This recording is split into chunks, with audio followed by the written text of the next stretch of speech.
8절까지의 말씀입니다. 창세기 42장 1절에서 8절까지의 말씀입니다.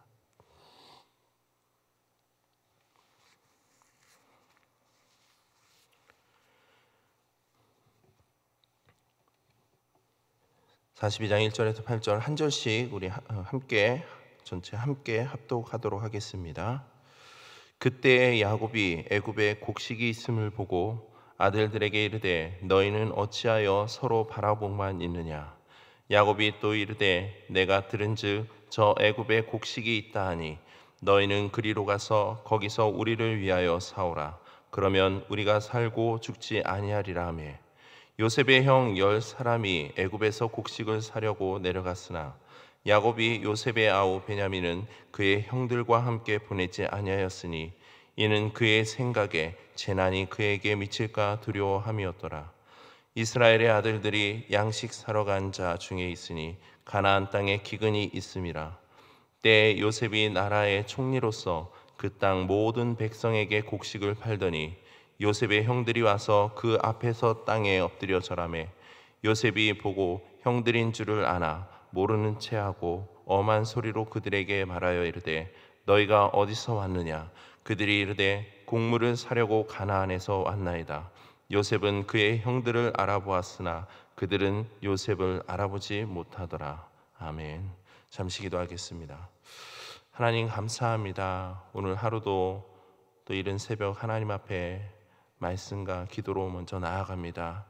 하나님 오늘 하루도 우리의 삶을 주님께서 주관하여 주시고 주님의 그 계획과 섭리 속에서 하나님의 뜻이 무엇인지를 더욱더 하나님 앞에 간구하며 하나님의 지혜를 구하는 은혜의 하루가 되게 하여 주시옵소서. 하나님이 어지럽고 혼탁한 이 시대 속에서 하나님의 자녀로서 성도로서 살아가는 삶에 있어서 우리가 부족함이 없도록 한치의 부끄러움이 없도록 하나님의 의를 증거하며 살아가는 오늘 하루가 될 수 있도록 주님 우리와 함께 동행하여 주시고 우리에게 은혜를 내려 주시옵소서. 감사드리며 예수님의 이름으로 기도드립니다. 아멘.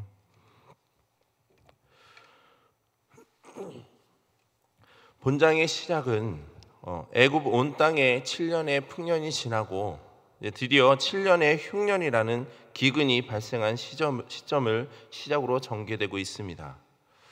그 가운데 본문에서는 야곱의 아들들이 기근으로 인해 곡식을 얻기 위해 1차적으로 애굽에 방문한 내용과 또한 20여 년 만에 요셉과 재회하게 된 내용을 기록하고 있습니다. 먼저 2절 말씀을 보시면 야곱이 또 이르되 내가 들은즉 저 애굽에 곡식이 있다 하니 너희는 그리로 가서 거기서 우리를 위하여 사오라. 그러면 우리가 살고 죽지 아니라 말씀하고 있습니다. 여기서 야곱은 기근으로 인하여 목축이나 농사를 통해 더 이상 양식을 구하기 힘들다는 것을 알고 이대로 있으면 죽을 수밖에 없음을 깨닫게 됩니다. 또한 야곱은 애굽에 곡식이 있음을 알고 아들들을 통해 양식을 사오도록 이야기합니다. 이러한 야곱의 모습을 통해 우리가 생각해 볼 수 있는 것은요, 연약한 인간이 하나님의 도우심을 얻기 위한 방법이 과연 무엇인가입니다. 첫 번째로 우리가 생각할 수 있는 건 지금 나에게 직면한 그 문제를 바로 인식한다는 것. 당시 하나님께서는 바로에게 허락하신 꿈을 이루시기 위해서 기근이라는 자연현상을 사용하고 계십니다. 무엇보다 그 당시 애굽과 가나안은 기후나 자연 조건이 많이 다르기에 두 지역이 동시에 기근을 당하는 것은 흔한 일이 아니었습니다. 그러나 하나님께서는 자연 현상마저도 사용하셔서 야곱의 아들들이 애굽으로 올 수밖에 없는 그 상황을 만드시고 당신의 뜻을 이루어 가심을 나타내고 계십니다. 이와 같이 하나님은 성도인 우리에게 닥치는 여러 가지 일들을 통해 당신의 뜻을 이루어 주십니다. 그러기에 우리는 늘 깨어 있어 우리에게 주어지는 일들의 문제를 인식해야만 합니다. 그리고 그 속에서 하나님께서 나를 통해 나의 환경과 또한 상황을 통해 일하심이 무엇인지 또한 말씀하시고자 하는 것이 과연 무엇인지를 하나님 앞에 간구해야 한다는 겁니다. 또한 두 번째로는 하나님의 도우심을 얻기 위한 방법으로는 자신에게 문제 해결 능력이 전혀 없음을 인정하는 것입니다. 다시 말해서 자신의 무능함을 인정하는 것입니다. 이것은 단순히 자신을 과소평가하는 것이 아닙니다.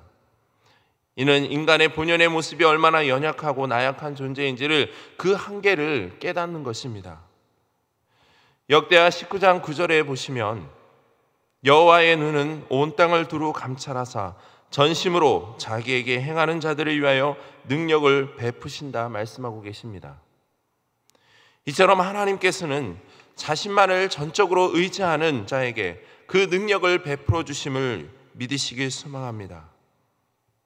이렇게 야곱은 한 가정의 가장으로서 현재 직면한 기근의 문제를 해결하고자 아들들로 하여금 곡식이 있는 애굽으로 곡식을 사올 것을 아들들에게 명하고 있습니다. 그런데 4절을 보시면 야곱은 요셉의 동생인 베냐민만은 자신의 곁에 두고 나머지 형제들을 보내는 모습이 나타나고 있습니다. 이런 상황에 대해 4절 후반절에는 이렇게 말합니다. 이는 그의 생각에 재난이 그에게 미칠까 두려움함이었더라. 좀 더 구체적인 이유를 생각해 보면요, 베냐민은 늙어서 얻은 아들이며 야곱이 사랑하는 아내 라헬이 그를 낳다가 죽었기에 다른 아들들보다 특별히 사랑한 아들 중에 한 명입니다. 또 한편으로는 지난날 야곱이 가장 사랑하던 요셉이 광야에서 들짐승에게 잡혀 먹었기에 베냐민에게도 그와 같은 비슷한 재난이 일어날 것을 두려워한 이유이기도 합니다. 이런 것을 봤을 때 야곱은 여전히 요셉에 대한 그리움을 간직한 채 살아가고 있다 할 수 있습니다. 하지만 이러한 상황은 이후에 전개되는 내용 속에서 그들이 지난날 요셉에게 저지른 죄악됨들에 대해 회개하게 되는 결과를 낳게 됨을 알 수가 있습니다. 이러한 염려 속에서 아들들은 애굽으로 향하게 됩니다.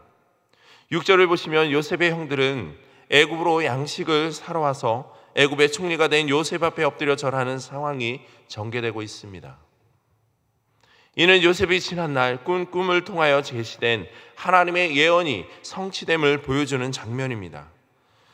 사실 당시 요셉이 꿈을 꾸고 그 꿈을 이야기했을 때만 해도 그 꿈이 허황되고 또한 불가능한 일인 것처럼 보였지만 정작 지금에 와서 요셉 자신 앞에 엎드려 절하는 그 형들의 모습을 볼 때 하나님의 그 예언의 성취는 반드시 이루어진다라는 그 사실을 본문의 상황을 통해 한 번 더 우리는 깨달아 알 수 있습니다. 이렇게 요셉과 형들은 20여 년이 지난 후에야 다시 형제 간의 재회를 하게 됩니다.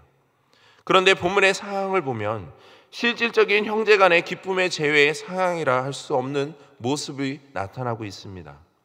일반적인 이런 상황이라면 요셉의 입장에서는 형들을 알아보고 지난날의 그 형들과의 관계, 또한 그동안 자신이 겪었던 여러 가지 어려움들, 그런 것들을 생각하고 형들 앞에 나타날 수도 있고, 또한 기쁨과 감격의 마음으로 형들에게 달려가 자신의 신분을 밝히고 맞이하는 것이 일반적인 인간의 모습이라 할 수 있습니다. 그러나 9절에 보시면 요셉이 그들에게 대하여 꾼 꿈을 생각하고 그들에게 이르되 너희는 정탐꾼들이라 이 나라의 틈을 엿보려고 왔느니라 이야기하고 있습니다. 형들을 반기기는커녕 오히려 요셉은 이 나라의 틈을 엿보러 온 정탐꾼으로 몰고 있는 상황입니다. 당시 애굽은 아시아 계통의 사람들로부터 침략의 위험을 받고 있었습니다. 특히 흉년으로 인해 애굽만이 식량이 많이 있다는 소문이 널리 퍼져 있었기 때문에 주의 나라들이 애굽에 대한 약탈과 침략의 기회를 엿보는 상황이었습니다. 따라서 애굽인들의 입장에서는 정탐꾼이라 함은 자신들의 생명을 위협할 수 있는 것으로 여겨 극히 예민하게 감시할 수밖에 없는 상황이었을 것입니다. 그런 가운데 형들의 입장에서는 오히려 곡식을 사러 왔다가 자신들의 신변의 위험을 받게 된 상황이 돼버린 것입니다. 이런 상황에서 형들은 본문 10절에서 13절까지를 통해 자신들은 가나안 땅 한 사람의 아들로서 12형제가 있는데 막내는 아버지와 함께 있고 다른 하나는 없어졌으며 흉년으로 인해 먹을 곡물을 사러 온 것으로 자신들은 결코 정탐꾼이 아닌 것에 대한 결백을 적극적으로 주장하고 있습니다. 이에 대해 요셉은 형들에게 정탐꾼이 아님을 증명할 수 있는 방법을 제시해주고 있습니다. 15절과 16절 말씀입니다. 너희는 이같이 하여 너희 진실함을 증명할 것이라. 바로의 생명으로 맹세하노니 너희 막내 아우가 여기 오지 아니하면 너희가 여기서 나가지 못하리라. 너희 중 하나를 보내어 너희 아우를 데려오게 하고 너희는 갇혀 있으라. 내가 너희의 말을 시험하여 너희 중에 진실이 있는지 보리라. 바로의 생명으로 맹세하노니 그리하지 아니하면 너희는 과연 정탐꾼이라. 한마디로 야곱의 아들 중 또한 요셉의 동생인 베냐민 자신에게 데려올 것을 이야기하고 있는 겁니다. 그렇다면 요셉은 형들이 곡식을 사러 온 것을 알고도 왜 베냐민을 데리고 오라고 한 것일까요? 그에 대한 이유는 두 가지로 볼 수가 있습니다. 첫째는 지난날 형들이 자신을 팔았던 그 죄에 대한 뉘우침, 회개할 기회를 주고자 한 것입니다. 두 번째로는 하나님의 최종적인 계획인 야곱 가문을 애굽으로 이주시키고자 하는 것입니다. 이처럼 요셉은 20여 년이 지난 지금 형들을 맞이함에 있어서 인간적인 감정에 따라 먼저 움직이기보다는 지난날 하나님께서 자신에게 주신 예언의 꿈을 마음 가운데 간직한 채 야곱 가문의 구원자로서 또한 하나님의 그 깊으신 뜻을 이루기 위한 방편으로서 형들이 지난날 지은 죄악됨을 회개케 할 기회를 줄 뿐만 아니라 그 형제 간의 진정한 재회를 이루어 야곱 가족을 애굽으로 이주시키고자 하는 그 하나님의 섭리에 부응하고 있음을 알 수가 있습니다. 이처럼 오늘 본문에 나타난 요셉과 그 형들의 운명적인 만남에서 우리는 하나님께서 진정 인류 역사의 주관자이시며 또한 통치자이심을 확신할 수가 있습니다. 또한 본문에 나타난 모든 일들이 우연의 일치라고 하기에는 너무나도 치밀하게 진행된 또한 계획된 요셉과 형들의 만남이 인간의 인류 역사의 이면에 매 순간마다 간섭하시고 개입하시는 하나님의 그 섭리의 손길이 있음을 깨달아 알 수가 있습니다. 이러한 하나님의 주도 면밀한 아주 치밀한 계획과 섭리, 어찌 보면 요셉의 그 일생의 모든 과정을 우리가 생각해 보면 하나님이 얼마나 섬세하고 또한 계획적이신지를, 또한 얼마나 주도 면밀하게 빈틈이 없이 그 하나 오점도 없이 계획하고 섭리하고 계신 것을 우리가 알 수 있다는 겁니다. 예를 들어서 요셉이 그 보디발의 가정에서 일을 하는 가운데 아내로부터 오해를 받고 난 누명을 씌우고 감옥에 갇혔을 때 그 상황을 생각해 봤을 때 요셉이 보통 일반적이었다면 일반 죄수들이 갇혀야 될 감옥에 갇힌 것이 맞습니다. 하지만 하나님은 그 요셉을 그 보디발의 가정 안에 있는 정치범들, 고위관들이 갇히게 되는 그 감옥에 갇히게 하셨다라는 것. 그 안에서 술객들을 만나게 하시고 그 꿈을 해석하게 하시고 더 나아가 바로의 꿈까지 해석할 수 있는 그 계획을 하나님께서는 요셉에게 기회를 주셨다라는 것. 여러분, 이러한 하나님의 계획됨, 이러한 하나님의 뜻에 따라서 행하는 모든 것들, 이러한 것들이 바로 우리에게 하나님께서 우리의 삶의 주인 되심을 고백할 근거가 되는 것입니다. 또한 그러한 하나님의 인도하심을 받아 말씀 가운데 온전히 순종의 삶을 살아가는 것이 바로 또한 성도의 우리의 삶의 진정한 삶의 모습이라는 것. 오늘 본문 속에 나타나 있는 여러 가지 문제들, 또한 우리의 현재의 고통 속에서 과거에 자신들이 저지른 그 죄를 생각하고 후회하며 당황해야 하는 형들의 모습과 우리의 모습들, 장차 마지막 때에 악인들이 하나님의 심판대 앞에서 징벌로 인하여 고통에 떨게 될 그 모습을 우리는 연상케 됩니다. 그러나 성도인 우리는 인지할 것은 죄라는 것은 시간이 지나면 잊혀지고 사라진다라는 것. 언제까지라도 마음속 깊은 곳에 숨어 있다가 우리의 연약하고 나약한 모습 속에서 다시 나타나게 되는 것임을 우리는 깨닫고 인지해야 한다는 것. 대에 대해서 무감격해져 있고 무뎌져 있는 그러한 삶의 모습이 아닌 더욱더 하나님 앞에 깨어있는 그 삶의 모습이 우리에게 필요하다는 겁니다. 지난날 형제들이 요셉에게 행했던 그러한 죄악됨, 그런 죄악됨 속에서 우리는 또한 요셉의 그 삶을 통해서 우리는 하나님의 계획하심이 무엇인지, 또한 하나님께서 우리를 통해서 일하심이 무엇인지를 우리는 면밀하게 생각해 봐야 된다는 겁니다.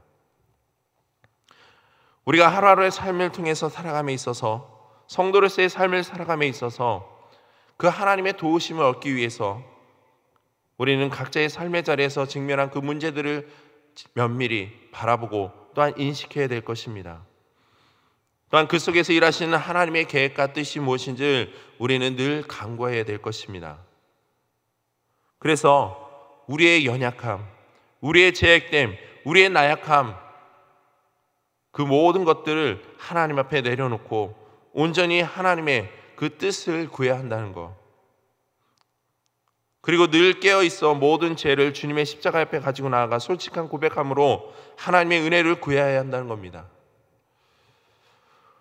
오늘 본문 속에 나타난 요셉과 또 형들과의 그 재회의 모습을 통해서 우리가 생각해 볼 수 있는 것은, 단순히 형들과의 그 만남이 우연의 일치가 아니라는 것을 우리는 깨달아야 합니다. 이 모든 것들이 하나님의 계획과 섭리 속에서 어느 하나 부족함 없이, 또한 어느 하나 연약함 없이 모든 것이 하나님의 뜻 안에서 섬세하게, 또한 빈틈없이 면밀하게 이루어지고 있었다는 것, 또한 이러한 형제들과의 죄의 모습을 통해서 앞으로 이제 형제들의 그 죄악됨을 뉘우치게 하고, 또한 그들과의 만남을 다시 이어지게 하는 그 모든 과정들 하나하나가, 즉 요셉의 그 삶의 모든 과정의 하나하나가 하나님의 뜻 안에서 이루어졌다라는 것, 요셉의 삶을 통해서 우리 각자의 삶 또한 다시 한번 묵상해 보시길 바랍니다. 오늘 하루 속에서 하루 동안 계획되는 모든, 이루어지는 모든 삶의 모든 것들이 우연의 일치가 아닌 하나님의 계획과 섭리 속에서 주도 면밀하게 계획되고 있다는 것을 우리가 다시 한번 깨닫고, 이 땅의 주관자이신 그 여호와 하나님만을 온전히 신뢰하며 믿음으로 나아가는 저와 여러분들 되기를 주님의 이름으로 축복드립니다. 우리 이 시간 기도하실 때 오늘 하루도 하나님의 그 도우심을 받으며 살아갈 수 있는 믿음과 지혜를, 또한 힘을 달라고 간구하시고, 또한 나의 죄악됨 앞에서 묵인하는 것이 아니라 오히려 하나님의 은혜를 구하는 간절한 마음이 넘쳐나게 해달라고 함께 기도해 주시기 바랍니다. 또한 계속해서 원로 목사님과 사모님의 건강을 위해서, 또한 담임 목사님과 사모님 그 가정을 위해서, 그리고 영적으로 육적으로 아파하고 신음하는 모든 주변의 환우분들, 성도분들의 그 삶을 놓고 함께 기도해 주시고, 이 나라 국민들 가운데 하나님 더 이상 어려움을 겪지 아니하도록, 코로나의 질병으로부터 아파하고 신음하지 않도록, 또한 생업에 어려움을 겪는 모든 이들의 그 삶과, 또 이번 태풍 후의 피해로 인해서 입은 모든 하나님의 자녀들의 그 삶의 터전, 그 마음 가운데 주님의 긍휼의 은혜를 부어달라고, 또 위로의 마음을 허락해달라고 함께 기도해 주시고, 더 나아가 한국교회가 하나님 앞에 바로 설 수 있도록 참회와 애통하는 마음으로 하나님 앞에 기도하는 그 은혜의 시기가 될 수 있게 해달라고 함께 기도하시고, 또한 앞에 화면에 보이는 기도의 제목들과 또한 여러분들이 가지고 있는 기도의 제목들을 놓고 이 시간 함께 기도하시겠습니다.